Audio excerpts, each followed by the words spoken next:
আর dear viewers, যারা video দেখছেন কোন 5টা খাবার খাইলে কিডনি ভালো থাকে। নাম্বার 1, এই দেখেন দারুচিনি।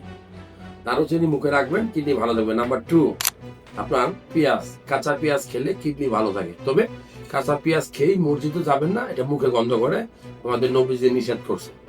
আপনি ভাত খাওয়ার মাঝখানে খেতে পারেন, বা খাওয়ার পরে ব্রাশ করে আপনি মসজিদে যেতে পারেন। নাম্বার 3, এই যে দেখেন খুব গুরুত্বপূর্ণ একটা খাবার, রসুন, কাঁচা রসুন। এটা কার কার খাওয়ার অভ্যাস আছে, এটা আপনার কিডনি ভালো রাখবে। নাম্বার 4, আমরা বলি পেয়ারা, পেয়ারার চামড়া কিডনি ভালো রাখে, খুবই গুরুত্বপূর্ণ। নাম্বার 5, আপনার লেবু, লেবুর রস, লেবুর চামড়া।